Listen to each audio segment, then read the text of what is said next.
for today. I'll be your host for today. Thank you to everybody. Just as I hope you can all see my screen. Please just confirm in the chat or just give me a yes if you can see my screen. Yeah. Okay. Yes, thank you very much. Thank you very much. I can see that, yes, people can see my screen. Thank you very much. Okay. So like I mentioned, the Nigerian Generation Next is an annual town hall meeting hosted by Colby Foundation. It's the 5th in the series that we are doing. And basically we host this event to discuss the political issues of the day. The first in the series we hosted in 2020, I believe. And typically these events are usually face-to-face, like most town hall meetings tend to be. But in the last few years following COVID, most of us, Colby Foundation, like a lot of the other organizations around the world, have moved online to host many of these things. It just showed us that we didn't need to always be together. So thank you for joining and being with us today. The Nigerian Generation Next itself is an event that we typically host in January or February of every year. And basically what it helps us to do is to set the agenda for the day. The event is targeted at youth mainly, and the young at heart. These days, many of us are youth, even those who are in their 50s and 60s.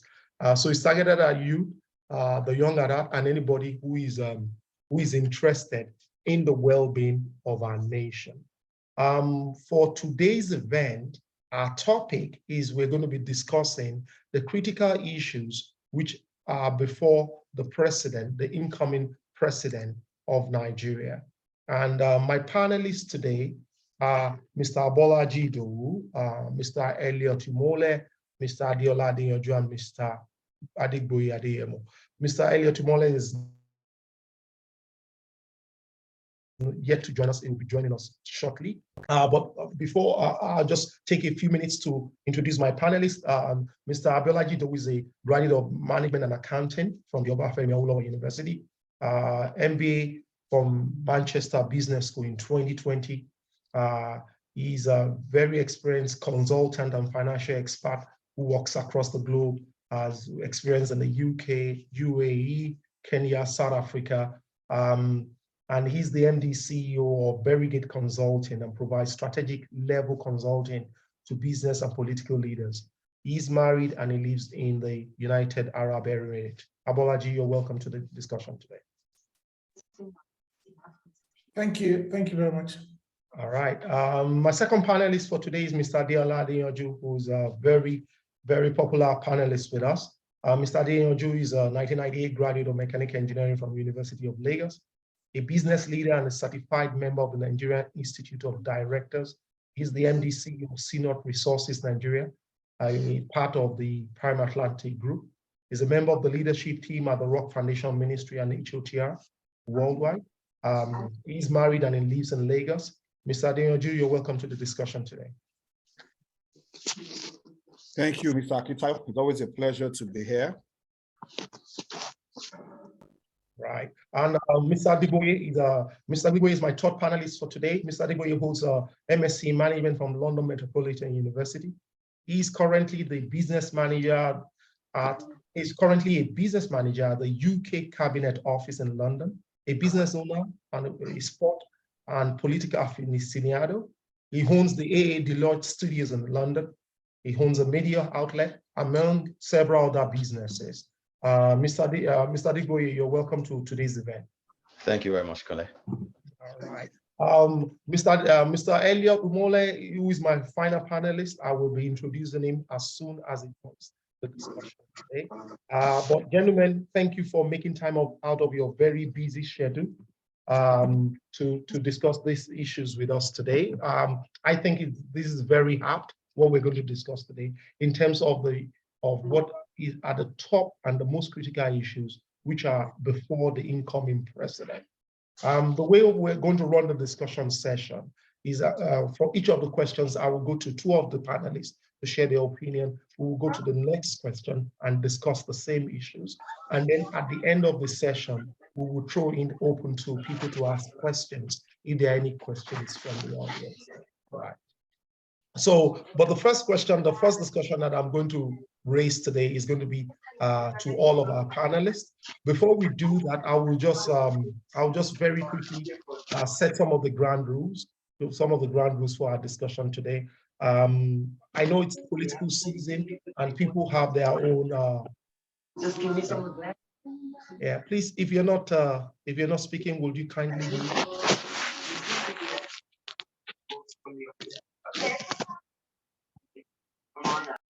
Thank you very much. Please, if you're not speaking, if you could kindly mute if you're not speaking. Thank you. All right. All right. So yes, so I think in terms of the roundtable rules, first things first, let's try and keep it very civil and respectful of other people's opinion. Let's try and stay non-partisan. We should try and have an orderly contribution and to mute if you're not speaking. The panelists will be asked we'll ask each of the panelists a question, and then we'll have a general Q&A session at the end of today. So let me start with the very first question of the day. Our first question is to all our panelists. What, in your opinion, is the #1 issue that the incoming president must address, and why? So the question is, what, in your opinion, is the #1 issue that the incoming president must address, and why?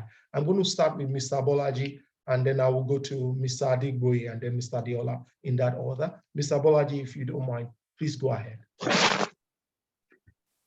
I was secretly hoping I wouldn't be the first to go. but thank you. I think there are a lot of good work that has been done over the years, and I think sometimes we don't understand, or we don't actually acknowledge the fact that governance is a continuum, and there's no island of administration. You should continue from where somebody or what someone has done. There are a few bills that has been lurking around in Nigeria that could potentially change a lot of things for us. Now, some of those bills are actually good bills. I think there's the next president has to look at the critical things around, for example, security. There's a debate that has gone on. It's gone into one of the last administration through the El Rufai restructuring committee did provide a few insights to what could be done. One of it is state policing and all that. Those things, their bills already exist that I think the next administration has to push aggressively and get it signed. Okay. Yes. So you mentioned two things there. You mentioned security and you mentioned restructuring. Those are two things I've taken from you. But in terms of priority, which one will it be? Security or restructuring? I think, and the reason I said bills is because there is no one that can change the insecurity in 6 months. It's a problem that has that has gone on for years. But it's also not a problem it's also a problem you don't want the next president just throwing resources at aimlessly. We can go and get the best fighter jets. You can go and get, where are you going to get the army from? I mean, even if you have, so at this point, we know we have two problems currently in Nigeria. You have state governors that are chief security officers, quote and unquote, of their state, who get a budget, a security allocation, but in reality, they don't really command the apparatus to secure the state. It's a no-brainer. So they can't do that today because of the way we're structured. But there is a bill that is floating around that the president can push immediately, that the state starts then recruiting and building their own form of security. And so for me, that's why I said it's a bill issue. There are critical things that the next president has to push in terms of change of law, not just pouring money into things. Thank you very much, Mr. Bolaji. Mr. Adegboye, please go ahead. Thank you, Kule. Yeah, I think for me, I think the key priority things now will be, obviously we've seen what's happened with the redesign of the Naira. There's shortages at the moment. I think I'll focus more on first thing first. There's a whole list of issues that, I've got on my list there, but I would say we focused on first thing first. And first thing first is to fix the issues with the Naira shortages, either they are deliberate or not. I don't know what the key issues are in terms of, because I'm not resident in Nigeria, but from, for example, in the UK, we've changed, currencies twice in the last 3 years, the £10 notes and the £50 notes, and you will not hear anything about it, people not being able to access. Yeah. Although the economy here is majorly more cashless now anyway, but still, that are changing the way. So what I would say for me is to first of all fix the issues with the shortages and fuel subsidy, which all the presidential candidates have said they're gonna do. So hopefully they can, Buhari said that before as well, President Buhari, but he never followed up on that. But yeah, these are the key issues for me. I think just, they're still tied to the economy. So sorting out the shortages of the currency and the issues with fuel shortages as well. For shortages. Thank you. Actually, I think we're going to come to that question in more detail shortly. Mr. Adeyanju, please go ahead. Thank you, Mr. Akintayo. I think I'm going to first wax philosophical. And I would say that the biggest challenge, number one issue for me for the incoming presidents will be to craft a comprehensive, coordinated national agenda for the governments. We seem to have, and it's not just this administration, we seem to have governments, maybe this administration has displayed it more than any other that I have seen. We seem to have a government that is in some ways almost at war within itself. So it's the same governments, but we have so many different parts doing stuff that doesn't seem to have any kind of linkage with what some other parts are doing. So you've got a pulling and a pushing that is almost resulting in zero network done. I see. I think that whoever becomes the next president needs to have not just an agenda or a properly articulated message that government itself can run with, but that everybody can rally around. Something that is not ethnical, is not ethnic, is not party, something that is Nigeria, that allows us, even if we're going to suffer for a while, we can understand why we have to endure that pain, because this is the end goal. I think that overarching mission is currently missing, and I haven't seen it in this general democracy that dispensation of democracy that we've entered into. Maybe the Obasanjo administration had it slightly, but since then it's been almost non-existent. I think that is what will drive, whether it is security, it is job employment or the other, but we need to have a government that runs in the same direction. That would be my own take. Oh, thank you very much, Mr. Adeyanju. I see your point completely. Thank you, everybody, for. So let's now go to the next step and begin to flesh these things at a higher level. I picked from what you gentlemen have said: security, a full agenda for government, Naira recirculation, fuel crisis. Those are some of the issues that need to be addressed urgently. Like I said to Mr. Adegboye, I think we're going to delve into this issue about the availability of the Naira a little more and the NMPC fuel scarcity. Those have been two of the main issues that we have had to deal with in the last 1 month. Now, let's put some perspective on that. Mr. Digboye just mentioned there that the UK is, in the last 3 years, they've changed currency, the £10 note, twice in the last 3 years without any problem. Yeah, and other countries have also done the same. Other countries have done the same.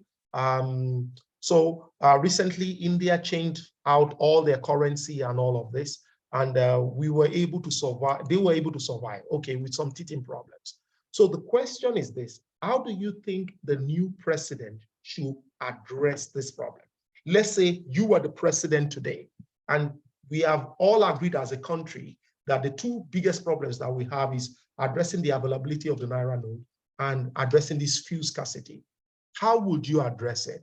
I will put the first question on the fuel scarcity to Mr. Adiola, and then I'll put the one on the availability of the Naira note to Mr. Adegboye, and then we will continue with Mr. Abolaji next. So, Mr. Adiola, how would you, as president of Nigeria, for example, address this fuel scarcity issue once and for all? I think the response in terms of how to manage the fuel scarcity is staring us in the face and has been staring us in the face for a while. I don't think that anybody is being innovative by saying we will remove subsidy, because at the end of the day, this is where the challenge is. There is a current gap between actual market rates and what government has mandated that people sell this product at. And so every time we say, oh, take out subsidy, there are always socialist responses to say, look, and some of it is also valid economics. It will drive up inflation, it will, and so many of the other things that you hear. But here we are in a subsidy system where people have claimed subsidy for the same petrol that is currently available. In some parts of the country, that petrol is selling for as high as 500. In even major cities like Lagos, people are buying at 300 naira in some areas. So the argument against removal of subsidy for me has become a moot point in itself, because by the nature of the extensive scarcity that we're currently experiencing, people are paying those values already. So yeah, but Mr. Adiola, though, yes. Okay, I hear you in terms of the subsidy removal. I don't disagree with you, but what of the economy impact on the people? How would you address this? So you are president, you take this away, yeah, and then the prices of everything goes up. How would you manage that scenario? Okay, so I think again we go back to something that the one-time governor of the central bank said when we had all the sitting at in Lagos. I remember prior to this administration coming in, and he said it's simple. What makes sense is to subsidize production rather than consumption. So you can't choose to say, look, and some of those things we're already doing. We want to subsidize agriculture in Nigeria and go beyond this lip service of providing fertilizers, because fertilizers don't automatically turn to. So rather than say, oh, we are doing subsidy on petroleum products, the government in itself can either create a special fund that is channeled towards transportation for agriculture. Luckily, we're building rail lines, we're doing all of those things, rather than use it for people. And I said this before, rather than use it for people, tailor that rail line to moving agricultural products. Because first and foremost, let's try and solve the insecurity around food. I know there are many parts to it. People can't even farm now because of these security issues. But if you put that subsidy into creating special transportation, subsidized transportation for farmers, vehicles that go, and you create it in different, the last mile step that goes to those farms to take it from people, take it to hubs where it is then put on long distance transportation to get it from where it is produced to where it is. I'd rather recommend subsidy in that sense. Subsidize petrol itself. Because when people talk about multiplying effect, they'll tell you, oh, cost of transportation will go up. For me, it's not the cost of transportation for just people movements. That's important, don't get me wrong. And it would have some kind of implication, but we've seen that already. For me, it is the transportation of things like raw materials, of food from farms. that will be most impacted, that you can create a subsidy system to Subsidy. support by creating Okay. special grants, special facilities for people who want to commit to those industries, loans at very ridiculously low rates so that they're not under pressure to recoup. And that, I think, as a government, That's the way to go. we need to begin to make that shift. Subsidize production, not consumption. Thank you very much. So subsidizing production rather than consumption. This is the way to go, and removing the subsidy on the fuel scarcity. Mr. Adegboye, in terms of the circulation of the Naira, what will be how would you attack this issue, which at the moment is almost putting the entire country itself on a hedge? How would you address this? Yes, thank you, Mr. Akintayo. I think part of the way this has been handled is not, it's been mishandled in the sense that there's no assurance to the general public in terms of. I think the president came out to reassure people that they were going to produce more Naira notes, but at the moment we could see what's going on around the country with all the riots and all that. The way I will handle this is just to reassure people. I think it's very important that as the president, you assure people that, there'll be more banknotes being printed over a period of time, or probably extend the deadline first to give people more access to use the old notes. And and you have to stick by. You have to say, okay, we're extending this by 1 month, and what will happen after that 1 month is you make sure that we have enough notes for people to use, because without, Nigeria is literally still more of a cash-based society. So cash is very important. So, and secondly, once you extend it for a minimum period of time, just assure people. The assurance, people have to be reassured. And the third thing I would say is, if you look at this country in England, I think we've withdrawn some money from circulation over a period of time, the £10 or the £20 notes, for example. And all banknotes withdrawn from circulation usually retain their face values. So for all time, so they can still be exchanged over the counter. So there's no fee for this service at all. So if you have old Naira notes, they should be able to make sure that people, even if you have it for 10, 20 years or whatever it is, in as much as it's genuine, we should be able to take it to the bank and exchange them for the new notes. So people Mr. Adegboye, let me be sure that I understand what you're saying there. So basically, what you're saying to us is that if they change the currency, we may not be able to use it on the streets, but whenever we take it back to the bank, we are still able to exchange it. Is that what you're saying? Yeah, absolutely. So if you have old £5 note, old £10 notes, regardless, for life, you can always take it into a bank. Obviously, the bank will do their checks to make sure it's genuine, and then you can always get £5 notes, the new notes back to go and use. And I think these are things that we need to implement. So I would definitely be going for that. In as much as genuine, the bank should be able to do that, and central bank would need to enable that to happen. So I think that's the only way. And I saw a clip of the governor of Kaduna State reassuring people. I think reassurance is very key here, because most of this is misinformation going around, and people are beginning to panic. So these are the key things for me. I think these are the key ways to address it. Thank you very much. I think one of the things, just before I go, is that I think we can do better is the communication part of things, in terms of how we govern people. I think this administration have made some very good strides, but in terms of communicating and assuring people, I think it's something that we can step up on and be better. I think that's what we need to resolve this. Have some clear roadmap and say, okay, this is if it comes from the president's mouth, people will be reassured for sure. Thank you very much. Thank you very much, Mr. Adegboye. Okay, so I recap what we've discussed there. In terms of the NNPC fuel scarcity and all of that, Mr. Adeyanju explained to us that, one, we need to get ready for the removal of the subsidy, which we have been talking about for such a long time. It's almost time for it now. But if we're going to subsidize anything, we should continue to subsidize productive sectors, rather than consumption. Yeah, so this was the key takeaway from that.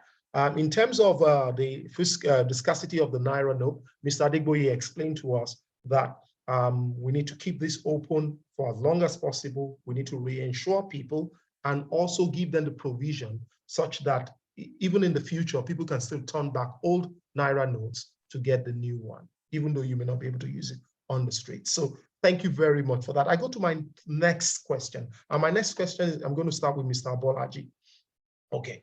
So, Mr. Bolaji, I'm going to start with Mr. Bolaji on this one, and then I'll go to, and then we'll take the next one. So, Mr. Bolaji, the next question, which I've received, is said, the outgoing government focus their programs around infrastructural development. Okay.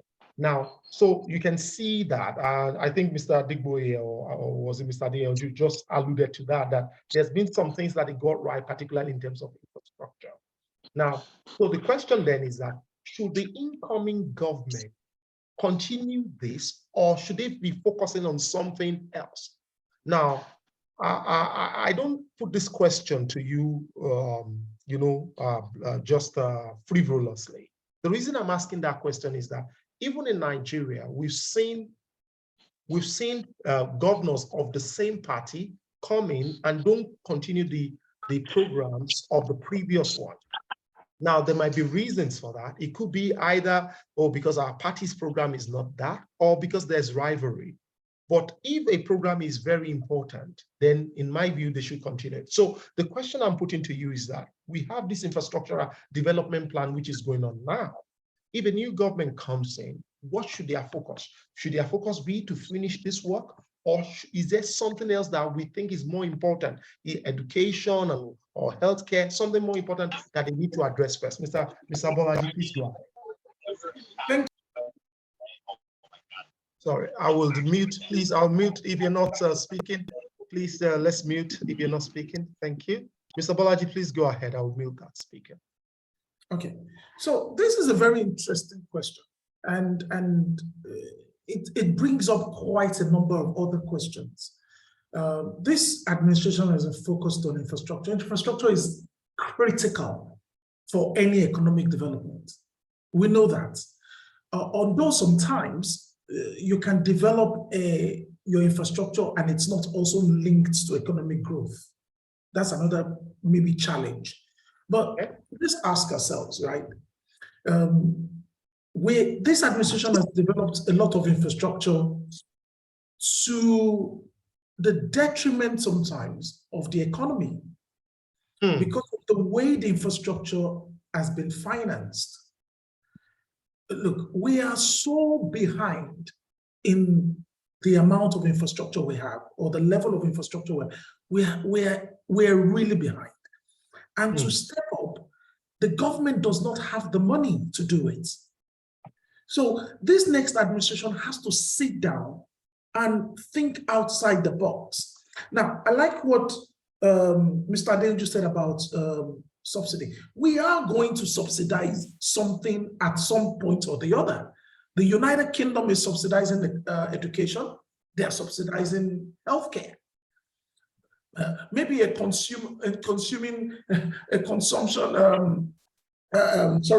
just not the right thing to subsidize. I agree. But we're going to subsidize something. So we have to sit back and say, okay, how do we do this? And this infrastructure is critical. We can't go around it. It has to be built. They have to continue. But how do you do it that makes fiscal sense? Because at this point, we're in so much debt. Now, everyone can claim our debt ratio is not as bad. Our debt ratio is still high. Our debt is still high. Oh, yeah. And when we are going to, sorry? No, go ahead. There is somebody just speaking. We will mute that person, please. Go ahead. And where we are going to, if we're going to develop the type of infrastructure we want, and we go on with the way we're borrowed, our debt ratio will hit the ceiling in a bad way. So yes, they must continue. Okay. The way to finance it has to be different. And let's be honest, there are some infrastructure that the people should pay for. I am a big fan of saying every interstate road must be tolled. It's done everywhere in the world. And that's me. So you can continue. That's my own opinion, by the way. But I'm just saying, if we want to develop fast, we must continue the infrastructure, but we must look at how it's funded. I see. Okay, so thank you for that. I understand. I get your point. Okay, Mr. Adeyanju, what's your thought on this? What's your thought on this infrastructural development? So the other day I listened to the Minister of Works, Mr. Fashola, and Fashola said quite a lot of things in terms of infrastructure, that was kind of, he talked about the Ilorin-Jeba road, and he gave an example there. He said people bringing food from the north before, you understand? Yeah, used to spend 3-4 days on the Ilorin-Jeba road, and then they had to sell up because they couldn't continue their journey. So this is why but then like Mr. Abolaji just said, a lot of times they've had to borrow money to execute these roads. So then the question I'm asking is, should the focus that we have on infrastructural development continue at this pace, or should the new government be looking at another way? Or looking at a changing tack? What are your thoughts? Thank you, Mr. Akintayo. So I'll go back to my first philosophical statement where I said there needs to be a holistic, an integrated approach to thinking. I give you an example. Recently, Lagos State celebrated the commissioning of the Lekki Deep Sea ports. Correct. Phenomenal stuff, fantastic developments. Along that same stretch of road, just around the corner, you have the Dangote refinery. Depending on who you listen to, will probably come on stream sometime soon. Now, that entire stretch of that area has a single lane road leading into the ports, leading to Dangote refinery. This, for me, is the mismatch when we talk about. Sorry, Ade, Mr. Ade, please go ahead. I've just muted that person. Okay. Please again, Yeah, if you're not speaking, please help us to mute. I find that usually when people log in and sign in, their mic is on because they haven't changed the default setting. So, but as I was saying, and I think Mr. Abolaji did say something in that direction, that when you say infrastructure development, it also has to be targeted. So you take this crazy loan to develop an infrastructure that you plan to use for a socialist efforts. It's a mismatch. It's a mismatch. I see. It's a mismatch. So I talked about the rail, for instance. I have always felt that rail, when it first came up, should be solving the problem of moving cargo, not people. You can have the people part of it as phase 2. I see.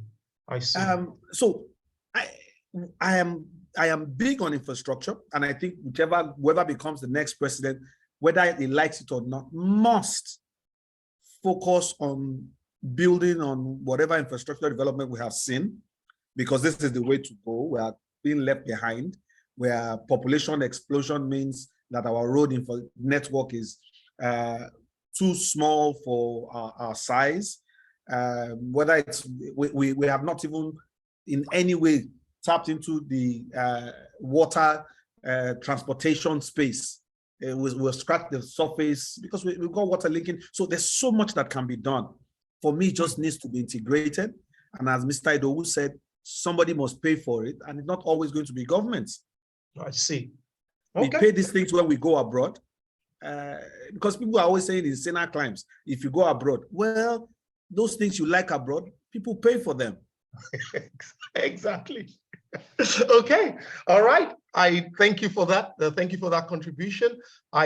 So my takeaway from that, Mr. Joe has raised his hand. Mr. Joe, thank you very much. There's a Q&A session at the end of the discussion in about 30 minutes, and then we can take all the questions. If you don't mind, you can start putting your question onto the chat room, and then we will take the questions once we're done. Thank you very much for that. All right. Okay, so let's go to the next question that we have received. I'm going to start with Mr. Adegboye, Mr. Adeyemo on this one. Okay, so I think earlier in this discussion, some of our panelists already alluded to this. In this election cycle, we have 4 leading candidates, okay? And of these 4 leading candidates, there's been a promise now to remove the subsidy for the fuel, which we've talked about earlier. Currently, they are putting that subsidy for this year at about 6 trillion. Education subsidies about 3 trillion. NDCC subsidies about 4. And then we have electricity subsidies as well. Okay. So I think we've already addressed a lot of this because like many of our panelists said, we need to subsidize some things. There are some things that we cannot continue to subsidize. So I'm going to skip this question and because I think you've already addressed it previously. So my next question then is the question number 5. So we've also had issues of social vices, including kidnapping, terrorism, gangsterism, cultism. Okay, so the question then is that, are these social vices a causation of our problem, or are they symptoms of a bigger problem? And if they are symptoms of a bigger problem, how do we address them? So, Mr. Deboye, this question is going to come to you first, and I'll go to Mr. Idowu. So, we have a lot of these issues, kidnapping, terrorism. What is causing it? Is that a societal problem we have? Is it a causation or a symptom issue, or a symptom of another problem? Please go ahead. Yes, when we going. Anything that you want to let me. No, Okay. just tell me now. We'll put I think this is obviously a symptom of the poverty in the land. That's the way I say it. I think there are other issues that, obviously we don't want to dwell into politics too deeply. But I think, when you have a system that works, when you have a country where, people have jobs, their employment and all that. And look, we have too many young youths in this country, in Nigeria, who are jobless. And I remember my big brother, Olumide Akintayo, telling me a long time ago when I was in Nigeria, and he pulled me aside. He said, you know what, all these young kids you see on the street, most of them, they don't go to school anymore. And he said, do you know that one day, this was about before my first son was born, that was over 13 years ago. He said, do you know that they will become a problem for us one day? And that's exactly what we're saying. At this time, over 13 years ago, when I'm telling you this, I was never scared. When I come to Nigeria, I can easily just jump in the car and drive to Ekiti. I remember my last visit to Nigeria, I couldn't even try that. People were telling me to be careful. So this was a country I used to drive from, because I went to Usman Danfodio University, Sokoto. I used to drive, I drove a car from Lagos to Jebba, all those roads that people you can't just apply those routes anymore. So for me, I think it's all linked to poverty, unemployment, and all the things you want to imagine. So, I see. It's these are critical issues that we need to look into. We now, there's a lot of foreign investment that we've lost as a result of insecurities in Nigeria. Before Jonathan left, I think there was a time I was at a seminar where Nigeria, Brazil, and India were the fastest growing economies in the world. Wow. That was not long ago, but today, look at where we are. So obviously, COVID has played a part. The war in Ukraine and all these things have affected us. But even before then, we were already on our knees. We're struggling. So I think it's all a symptom of. I think priority should just be, focusing on resolving this. I think the country has to come together as well. Unity of purpose. Whoever becomes the next person has got a big task ahead of them. But for me, I think it's all symptom of all the issues that link to economic issues that we face as a country: unemployment, poverty in the land, and all that. Okay. Thank you for that. Thank you very much for that. So basically, you're saying that this is a symptom of a bigger problem, that bigger problem being unemployment and lack of full employment. Mr. Bolaji, what are your thoughts on this? I'm going to spend maybe 15 seconds on this, and I want to quickly touch on your question 4. Sorry, I'm going to take you back. But I agree that this is an economic problem, because everyone on this platform or on this call probably has a business or runs a job or has a full-time job, and none of us are terrorists or kidnappers, because you're busy doing something. If you wake up every day, there's no hope, there's no job to go to, there's no accountability, there's nothing to do. It is obvious that any small devil that comes to talk to you or pay you anything to go and kidnap you, you might consider it. In our level, someone asks you that, you probably get them arrested immediately because you have something to do. So to me, there are other issues to it, but the biggest driver for me is economic. But I wanted to quickly go back to your question 4 that we missed, because we all talk about subsidy, and everyone looks at the field subsidy side. 6 trillion, it's true, it's the biggest subsidy. Education subsidy is another problem, but I still think Any country that wants to progress, you've got to subsidize primary and secondary at the best level. If you, unless you want to kill that country, you've got to make it as free as possible and at the right quality. Now, subsidizing university for me, I would not, let's not go there. So the ASU people can go up in flames, but honestly, there is a difference between churning out 2 million people every year and churning out 2 million people that can add 1 + 1 together. I remember listening to the CEO of Apple, and he was doing a town hall, and he said, people say that they go to China to manufacture iPhones because it's cheap. He says, no, that's not the reason. He says, the reason we go to China is that if he puts together the expert machinist in the whole of America, they can barely fill a room. If he goes to China and he asks for the expert machinist in China, you will need 3 stadiums to fill them. So it's a skill set issue. So if we want to be able to churn out good people, because yes, we can start looking at what's it called, employment industries, but at the same time, you need people that have been trained properly to fill those roles. So we need to look at the subsidy will continue in education, I agree, but it's got to be primary and secondary for me. The other thing on the subsidy, sorry, your question I'm going to rush through this. The other thing on the subsidy is the electricity subsidy. Now, we can talk about roads, we can talk about airports and all that. Electricity is the driver of economic growth. It's probably the #1 driver. We need to find a way around it. And there are some things in our structure today that will not allow us to provide 24-hour electricity, no matter how we try. Nigeria does not have the money. Even if we go and borrow, we will spend it, we will hit the ceiling to do transmission the way it must be done. So there has to be a bill that will change that. There might be some subsidies at the end of the day in that area, but that subsidy is directly linked to economic growth. I see. Okay. So this one on electricity, I will put this into one of the questions at the end because we would like to hear a little more about that.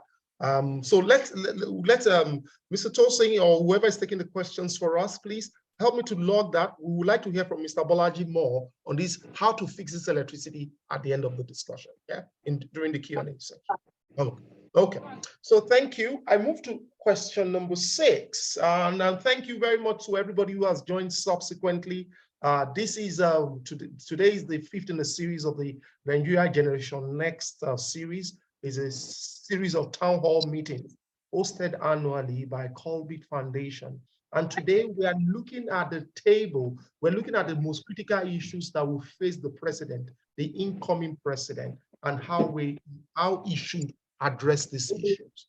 Okay, one of the questions that I got, and this question is going to go to Mr. Adiola first, and then it will go to Mr. Adeboye second. One of the questions that I've also received prior to today's is that there's an increased agitation in Eastern Nigeria as a result of perceived marginalization. We've had this before in the South, before, if you remember, maybe about 15, 20 years ago, we had the same thing in the Niger Delta. We've had this also in the northeastern part of the country before. So now the question to us today is that, okay, now, because at the end of the day, people say perception is reality at the end of the day.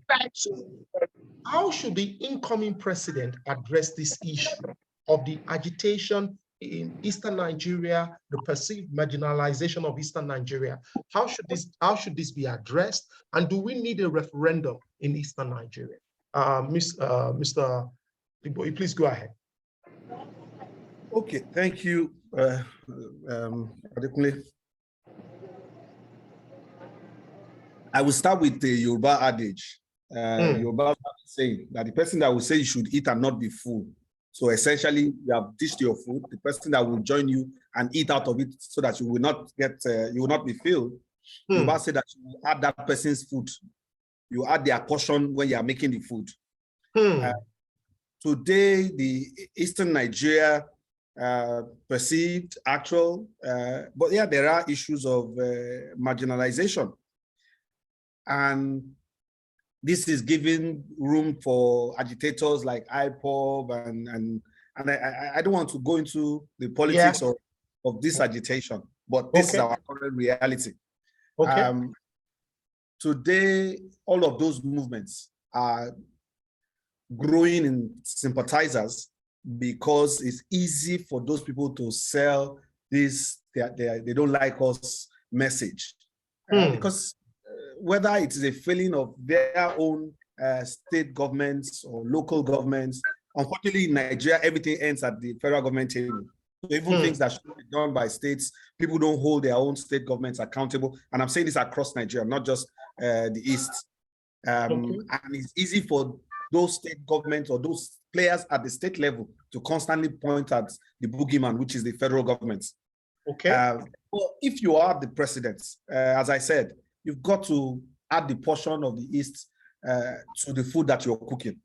Again, it comes back to an agenda that goes beyond ethnicity. It goes beyond regions. It goes to a national agenda.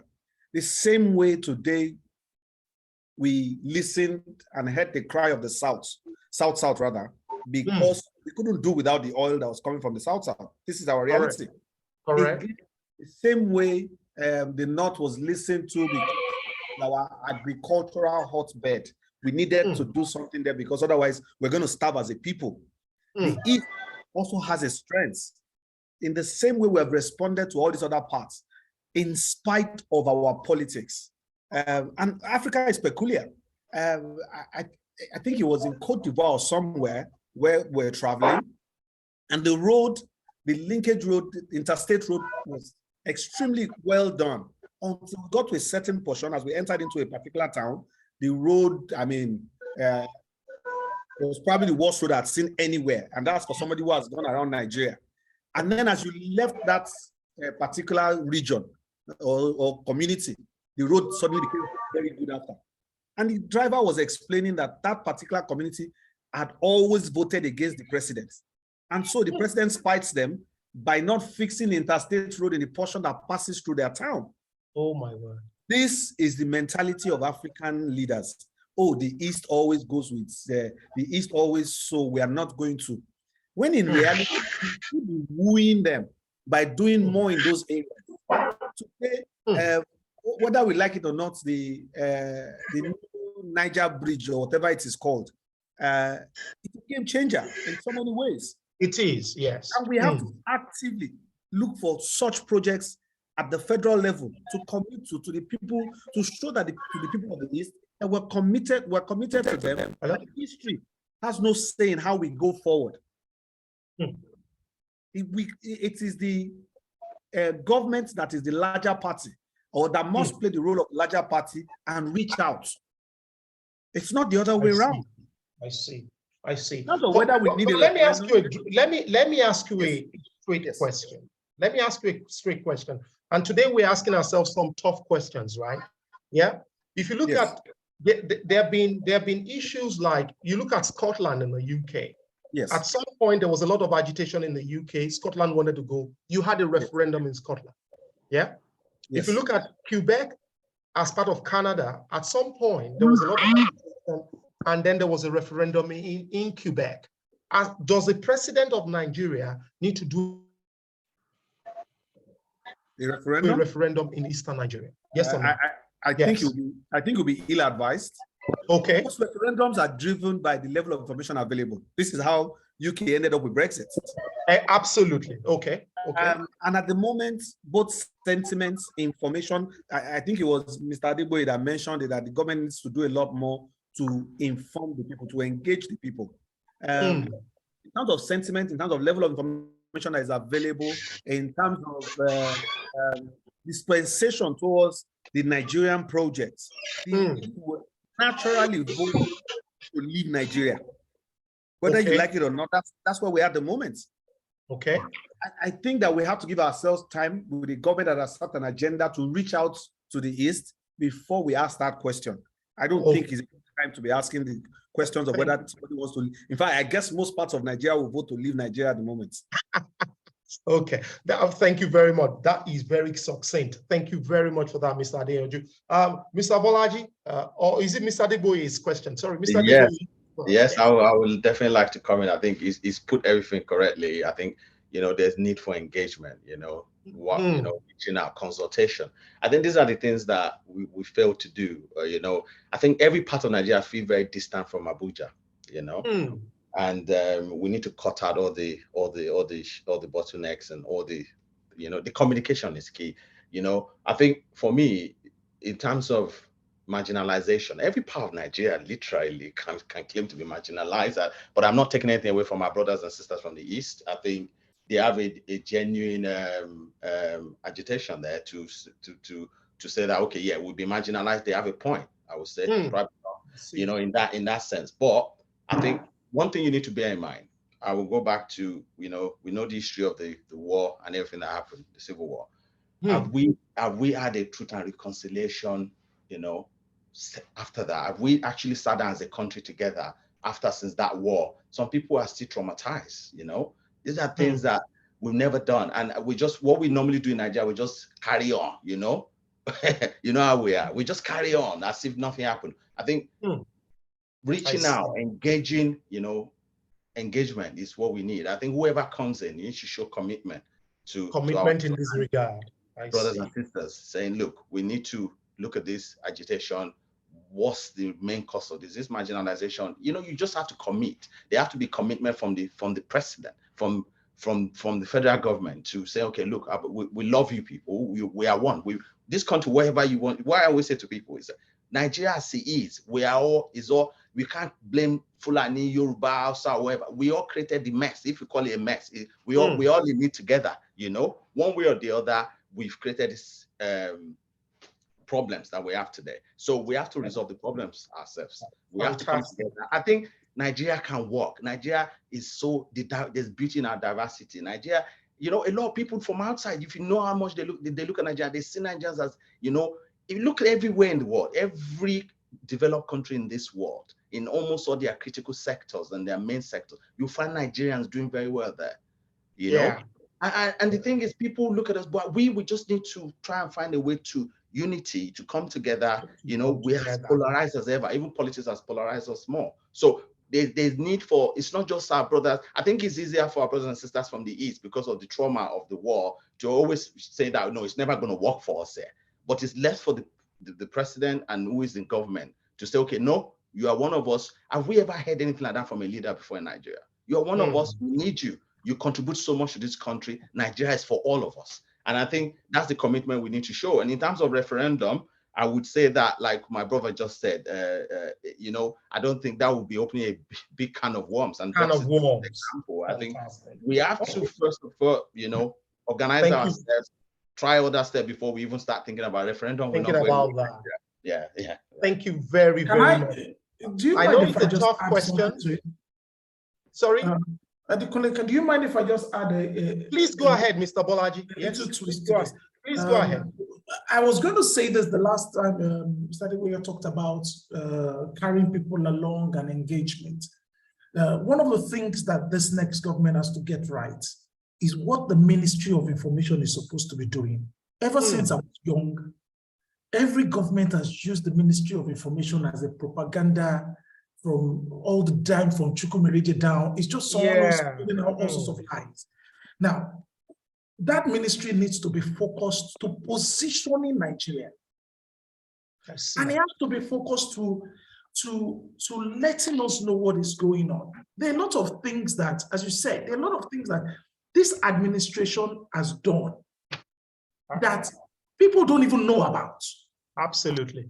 They have not sold themselves well, and you have a ministry that has not really sold some of the things that even this administration has done to our brothers in the East, or even to Nigerians generally. We haven't communicated that well. So that ministry needs to communicate. Probably not a Ministry of Information, be a Ministry of Communication. They need to communicate well to Nigerians. That's on the side of the government to carry people along.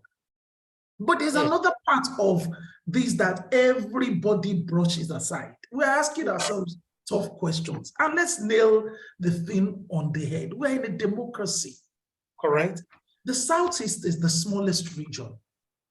Now, if the Southeast feels they're being marginalized because they're not being president, and that is fair, what you do in such cases is that you form alliances.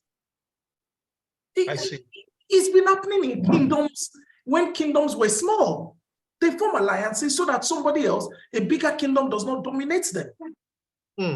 Let's call a spade a spade. So this is something that at some point, that region needs to come together, either sit with South and say, guys, so all of us are in the same area, let's come together. So they speak with one voice. And all of a sudden, they might actually be together. They will probably be the biggest region if they decide to do that.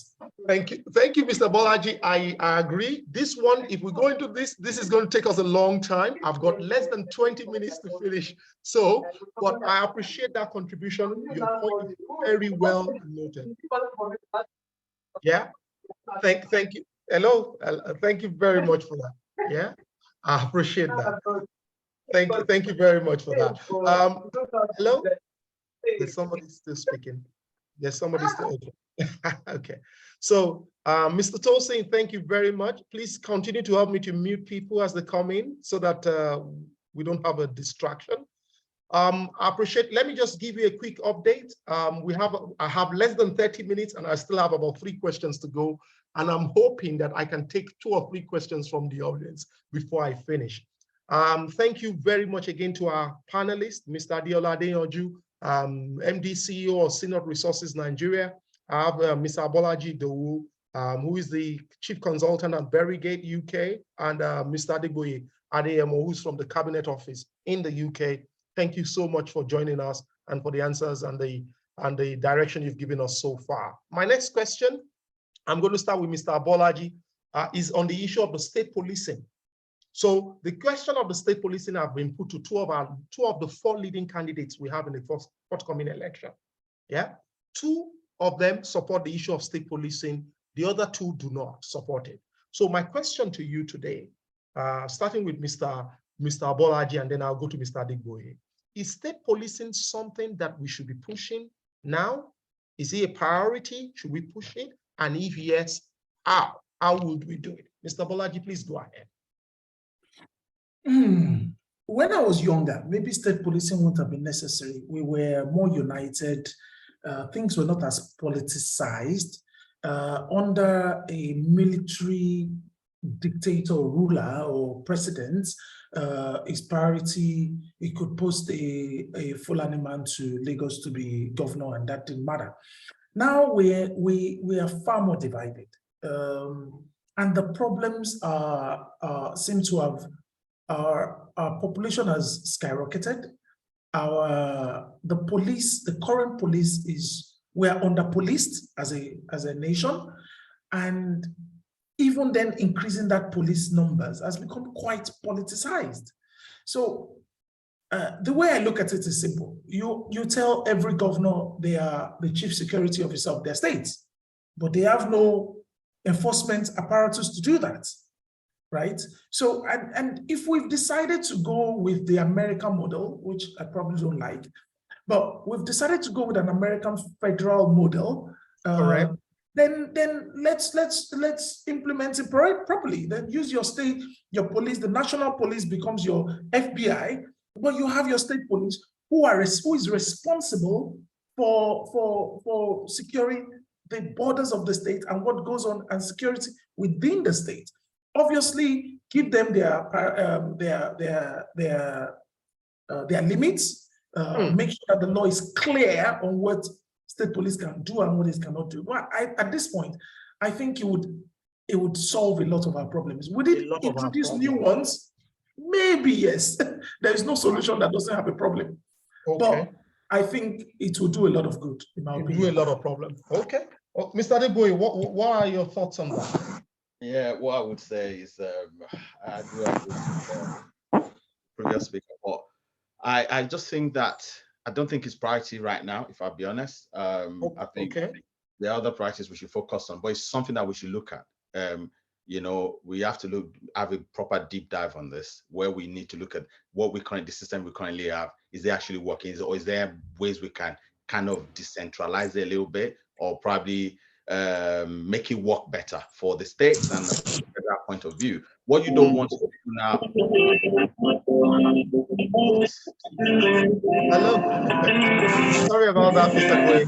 Yeah, sorry. Yeah, so I think there's a lot You know, of I gotta choose my issues battle. that can arise as a result of state policing if we just jump into that without thinking carefully or without doing proper due diligence before we embark on something like that. I think we need to first of all look what we have, what are the main issues, what are the bottlenecks. Is it fixable? If it's not fixable, then we can have a kind of state policing wish. I think we need to look at it deeply. We have to be careful what we wish for sometimes, you know, and because state policing can open different kinds of worms. So for someone like me, I've lived in the North. You can imagine, you know, what sort of state policing are they going to be having there in terms of do religion play a big? But there's a lot of issues there that are deeper than what people actually think. I think people just look at it from a simple point of view, but I think we need a proper, deep, assessment of what we currently have and if it's something we can improve on or private state policing will work. And it's not just something we jump into, something that we need to do proper assessment and, you know, a deep dive on. Thank you, sir. Thank you very much, Mr. Deboy. Please, can I just say something for 60 seconds? Please go ahead, Mr. Deyoju. Please go ahead. So, like all decisions, I like to ask myself the impacts of the positive, the biggest impact of the positive, and the biggest impact of the negative of taking a decision, whatever that decision is. So if you look at state policing, what are we trying to solve? And as Mr. Idowu rightly said, we are looking increasingly at state policing as evidence or confirmation that we are less of a one people. I see. Okay. That we can't trust ourselves because I can't trust the Fulani man and whatever. So I want a fellow. But again, when you look at statistics, when you look at data, I'm not sure that data supports the fact that it's only because it's a Fulani man that's policing in Lagos that there's crime. Because even in areas where my fellow Lagosian is the area commander, is the divisional police, whatever, it hasn't stopped crime. It has actually made it worse in some cases. Yes. What it does have the danger of creating is that you are handing the keys to a candy store to a child. And that's the way I look at a lot of people who are in governance at the state level. I don't mean to insult them, but I think that the nuances around law, around the constitution, around the law, around all of those things are just nice to have for a lot of people in governments. I see. And so essentially what you're going to create for people are state level militias that they can use and control as they deem fit. Okay, yeah. I see your point. Somebody raised the point. Yeah, somebody raised the point on the state security apparatus with Governor Ayode in Cross River and the ones that Ebubuagu, which Umahi has in Ebonyi.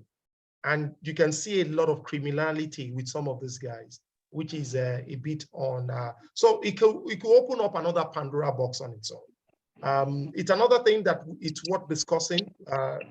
I'll say to Tosin, put this in again in a parking lot. Maybe when we have more time, another session, we can discuss this issue of state policing.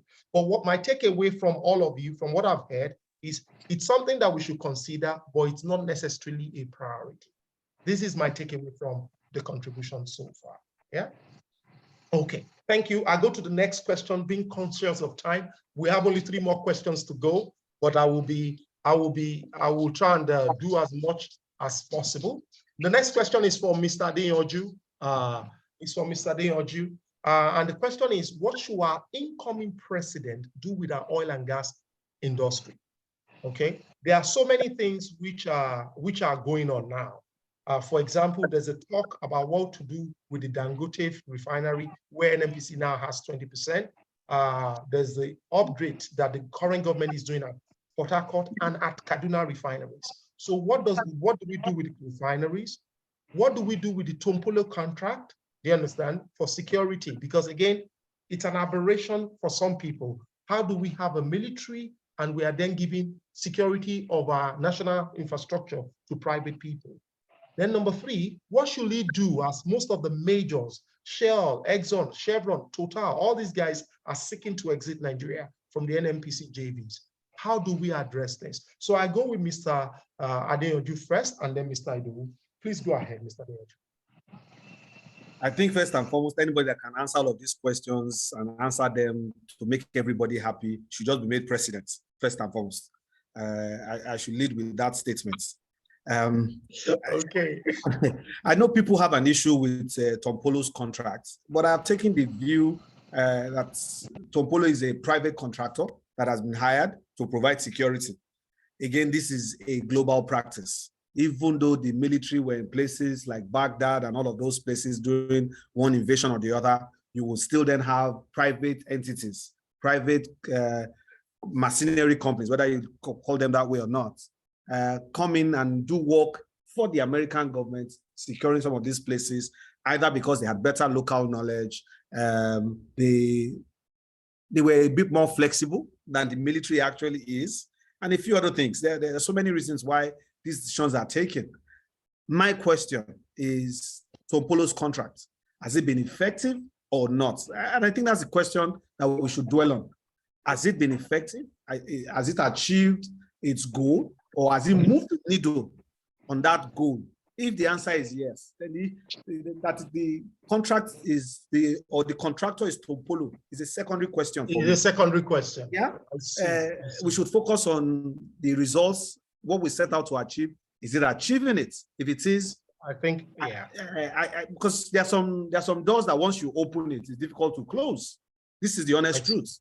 I don't know how you go back from having one of these wonderful people in the South providing this security, the communities. So there are other ways in which you can work it. So Tom Polo has the overall contract, but he must appoint subcontractors from communities, because this is the issue. People have said you have brought somebody else come and administer in our, tweak it a bit, make it work for all the communities. But saying we are terminating the Tom Polo contract, for me will be a step in the wrong direction. This is my direction. Thank you very much. Thank you, Mr. Ade. Thank you very much, Mr. Adeyanju. Mr. Bolaji, go ahead. What should we do? Don't address the Tom Polo anymore. What do we do with the other ones? Yes, go ahead. To start with, I know nothing of the Tom Polo contract, so anything I say to you cannot be valid. Okay, go ahead. Well, what I'm more interested in is how will the government use the funding or the funds we're going to get in the next 4 years from oil and gas to facilitate production of goods and services, to go into serious manufacturing in Nigeria. Okay. At the end of the day, the focus of the government, everyone is shouting exchange rate, exchange rate. It's a simple mathematics. We need more dollars than for everything. We need dollars, right?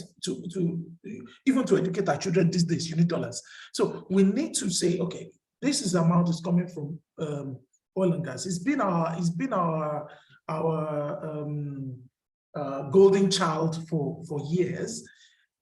For me, the next government should be saying, okay, these are the 10 or 15 top products that we're going to concentrate on in the next administration. And in 2 years, either you have a land that you've set up that you're going to turn into serious manufacturing zones across the country, by the way, and how do we use this money to fund that, to ensure that we can build those manufacturing, creating jobs, reduce our dependence on dollars or our demand for dollars and all that. That's my own view. That's the big view. I see. This is the big picture that we should be looking at. Okay, thank you very much for that. Okay, I've got about 12 minutes and I still have 2 questions for you, for the panelists today. My next question is going to go to Mr. Adegboye first. I'm going to start with this issue of immigration from Nigeria, the brain drain. This is the first question I'm going to address today. And you will see there's this phenomenon they call jackpot or whatever, and where we're losing quite a lot of our young people, a lot of our people. If you look at, I remember, I think it was earlier last year, Saudi Arabia was in Abuja to recruit doctors, and we had to send DSS people to stop it. The UK has been recruiting a lot of Nigerian nurses and doctors, and now they have moved to this point of now recruiting our teachers. A lot of our teachers, are now beginning to immigrate to the UK as well. So, but my question is, what can the incoming president, the incoming administration do to address this issue of a brain drain? By the way, we've had this before in the early 80s. It tailed down, and now it's beginning to ramp up again, or it's becoming a very big phenomenon. So how can we address this? I'll go with Mr. Adegboye first, and then to Mr. Abolaji, and then finally to Mr. Adeola. Mr. Adegboye, please go ahead. Thanks, Kule. I think the president should definitely be concerned, just like everyone should be. I think it's having a major impact on the country, obviously. It's not sustainable for a country to continually, for loses manpower and resources to young people coming over to the UK. I think it was in September, my cousin actually came as well. You could see how much a lot of people had to sell stuff, give away all the things they built all their lives to come over here. And where they're coming to, a lot of them don't realize it's not as rosy as they probably thought. Absolutely. Yeah, so I think the only thing we can do is just to make Nigeria more attractive. We live in a global village now where people want to go to where they can earn the best money, where it's more attractive, where they have security and basic amenities. And I think we just have to, it still goes down to the same thing that Mr. Bolaji that said it at the beginning. I think one key thing that the next president needs to do, that person has to have, they need to show commitment to actually really wanting Nigeria to compete with some of this.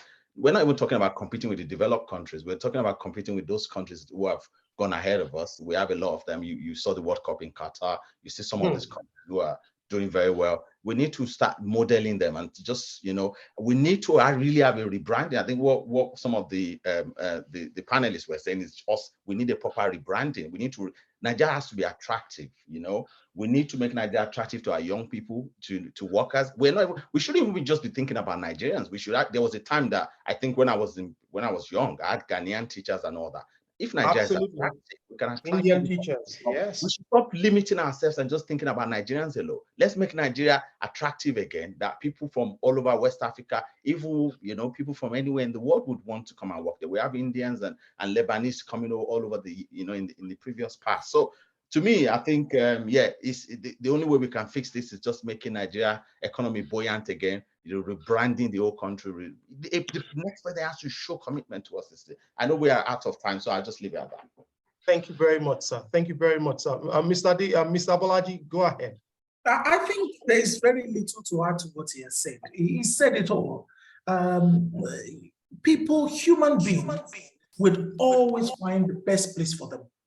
Either in England, if I've come out of school and I'm a doctor and I hear that it's better for me in Saudi Arabia, I will go there.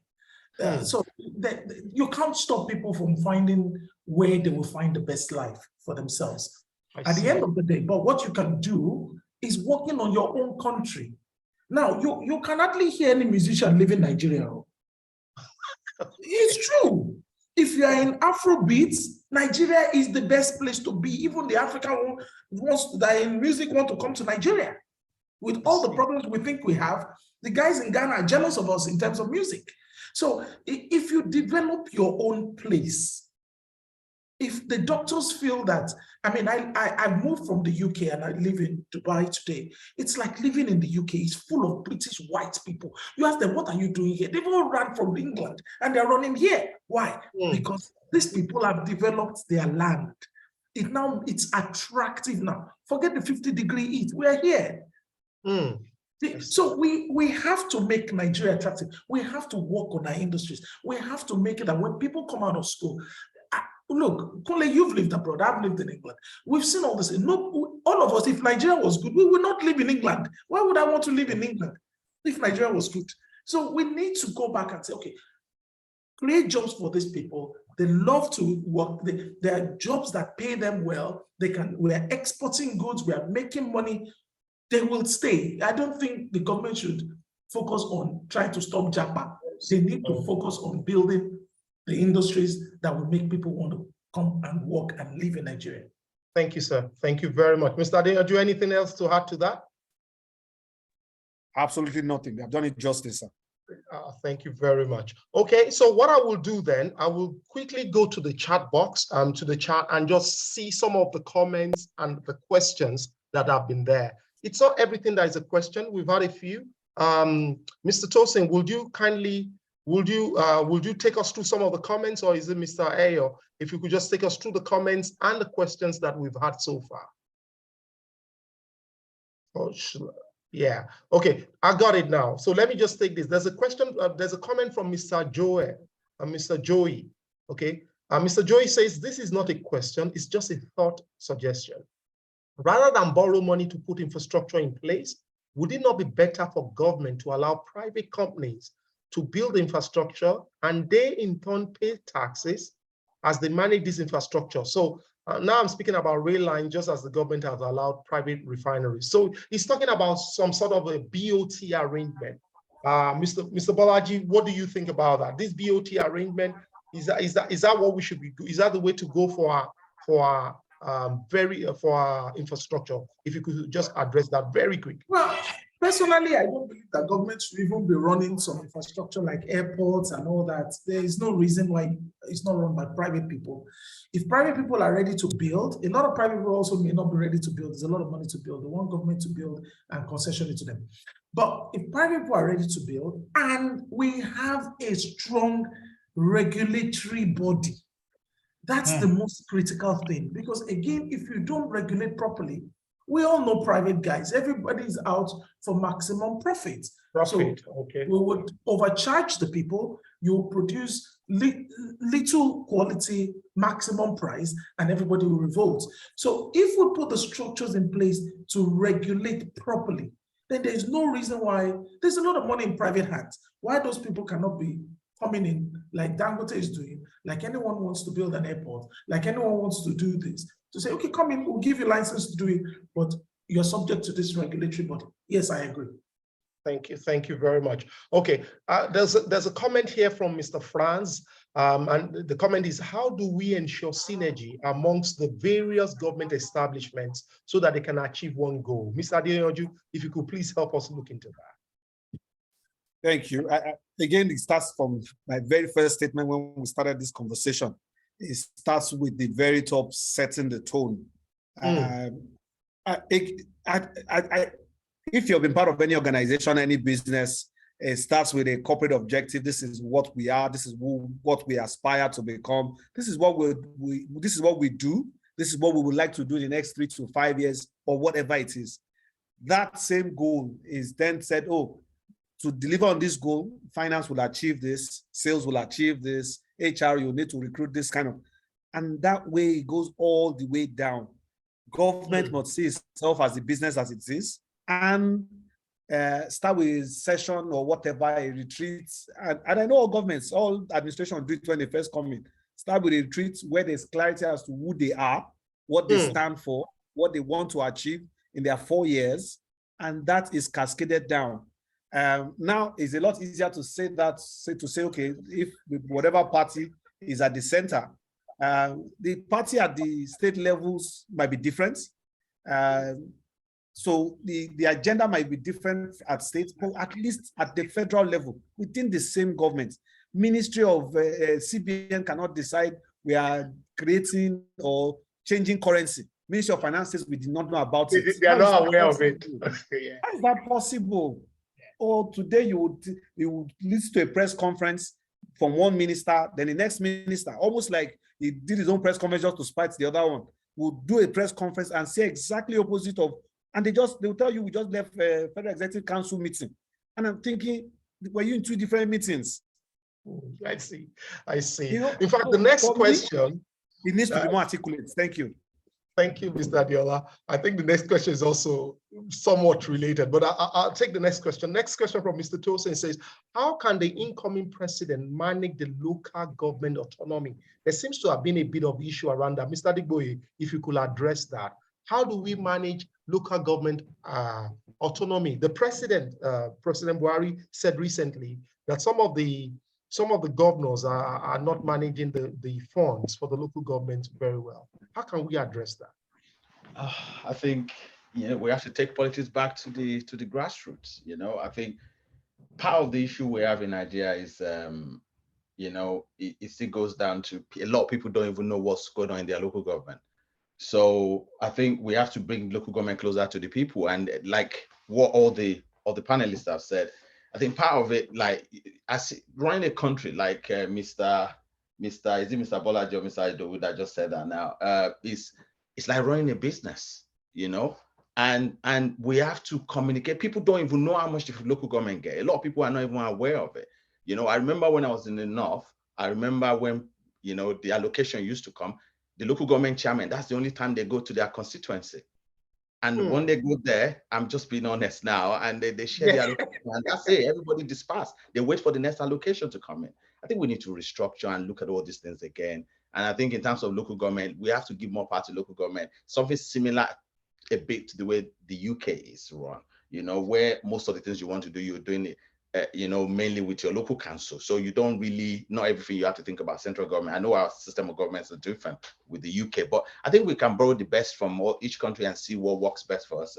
For me, I think this is, I think it would be business as usual, if I'm being honest with you, unless we actually come together and restructure. These things are not going to change. So there's no, whatever I'm going to recommend is not going to make any difference. It's not going to make any difference. Absolutely. I think unless we restructure and have a kind of, I've always said it, I think we don't have to have it, we have to look at us as Nigerians and say, what system will work best for us based on our culture and who we are as people. And that's the only time we can actually, we have to bring government close to people, closer to people. And it will work through the local government, but we have to restructure and change the current system we have, adapt it to something that is much closer to us as people who we are. We can't just be borrowing stuff that doesn't kind of work with who we are as people. Okay. Thank you, Mr. Adekunle, can I just say something very quickly on this? Yes, sir. There was the issue of the Paris Club Fund or something like that, some kind of, whether it was a refund Nigeria got, that the local government was meant to get a certain percentage of that fund, and it didn't happen. Yes. And what then happened was the local government association, Algon, went to courts and eventually hired a middleman to help them recover that money, who is now collecting a percentage. But that's another story. But the point is, even without restructuring, there's a mechanism in place that allows the local government to demand and receive their money. The real issue, in my opinion, is that today the local government's chairmen pay obeisance or have allegiance to their state governors, which means that they cannot demand for what is rightfully theirs, because essentially they were selected, they were put in place by somebody, and they are there to do that person's bidding. But like you have in the federal system, which is what we have copied, if you do not get your money, you go straight to the Supreme Court. You will challenge it in court. The Supreme Court will rule in your favor because there is a clear law about how this thing works. But you don't want to sue the governor who put you in place. This is where we are. So the people suffer. But as a system, there's a mechanism in place already to support this. The president cannot do more than he's doing. At some point, they went the route of direct debit. Then the state will sue. The federal government has no powers to do that. I see. Okay. So thank you, Mr. Adeyanju. Everybody, thank you. I'm already 3 minutes above my limit, but there's still, if you allow me, I'll just go through some of the comments that we have on the chat box for about 5 minutes, and then we'll wrap up for today. There's a comment from Dr. Yakubu. Hello, everyone. The constitution of the panel is not reflective of Nigerians' diversity. That may not allow for diversity of opinions and the point of view. And I think he's absolutely right there. So in this particular regard, we apologize that maybe it's not reflected across enough, and we will try to do better in subsequent NGN series. This is a town hall series of the Colby Foundation. We do this annually, and I'd like us to, we'll try and improve on that. It's a very valid point. I take that. Mr. Akita, let me also chip in that in terms of gender diversity, we need to improve on that also. Thank you very much.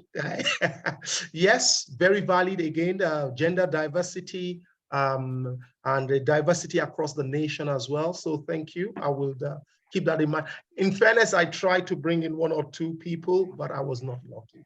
But I will continue to work ahead at it. Yes, very valid contributions. There's a comment from Ms. Adana Bankole around the question of subsidy removal. Is it fair or practical to prioritize this for a populace that is already on its knees and have been for decades? Comparisons are often made with senior clients, but the standard of living is not the same. So basically, the question is, can we remove subsidy for people who are already poor? Okay, so this was the comment there. Another comment is on the state policing. Okay, one last one on the issue of people immigrating, that there are still people who are doing well in Nigeria, and we should just try and encourage other people to stay if they can, because there are people who are doing well in Nigeria. It doesn't matter. So it's, again, a valid comment. There's a comment from Uneke to everyone. And the question is, how would you advise the incoming president as to the best approach to manage and set up the huge external debt of Nigeria? So Abolaji, if you could just help us talk through that one very quickly, and then we will wrap it up today. Sorry, can you repeat that last one again? So the question is that the external debt of Nigeria is very high, and at least it's considered high according to Ineke, and how can the incoming president address this? Yeah, well, again, it's back to what I said the last time. We need to develop our production, our industries. We need to produce. We need to export.